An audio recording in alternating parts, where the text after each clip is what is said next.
Okay, in the last video, our decorated functions, meaning greet or rage, not the decorator but the decorated function, didn't accept any arguments. We just always had greet. And that's fine, but most of the time our decorated functions will accept arguments. So let's talk about how to make that work. Here's an example where I have a function called shout, and it just returns our wrapper function. And inside the wrapper, all that we're doing is calling upper on the result of whatever function was passed in.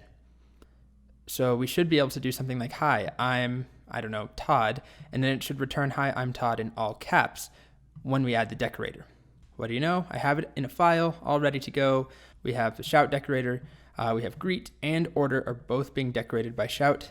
So if I call greet, we need to print it, by the way. Print greet, sure, Todd, all lowercase. Make sure I'm not messing up my indentation. Let's execute this. We execute it. We get, hi, I'm Todd, yelling or shouted. All right, so that works fine because inside of the wrapper function, the shout, all that we have is we're calling the function and passing in a single name. But then if we have something like order down here, we run into a problem because order has two arguments, main and side.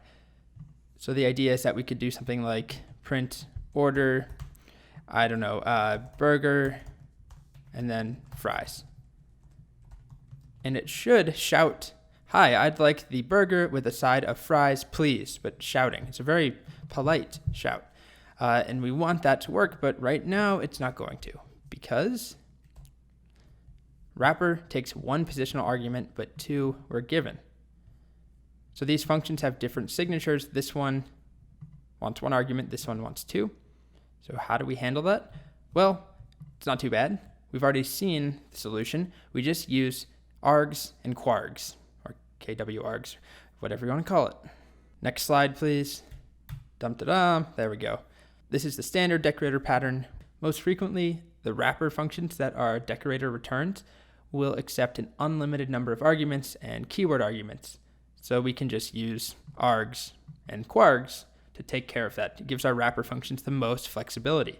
So to update our previous example, I'll just comment that one out so I can leave the broken version.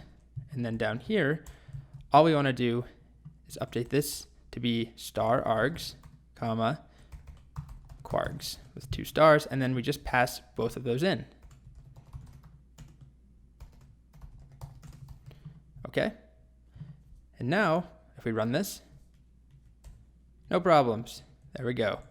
Yell is working just great, or shout, excuse me. And we can easily define a function now like LOL that only returns, LOL. And we can make that shout. There's no arguments. It just returns LOL every time. And if I call print LOL, what do we get?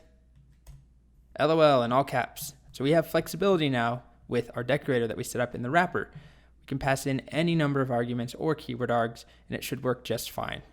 So just to verify that, we could do main equals fries, side equals burger, and switch it all up. And it still works. Hi, I'd like the fries with a side of burger, please. Story of my life. Fries are always better than the burger. All my friends make fun of me for eating the fries first. Anyway, that's pretty much it for this video. Just wanted to show the more standard pattern. By the way, this does not have to be called wrapper. We're just returning it. It can be called anything, but the standard is wrapper because that's what it's doing. It's wrapping around a function, manipulating, altering, enhancing the behavior in some way. If you're still wondering why should I care about this, hang in there. I usually try and explain why something matters up front.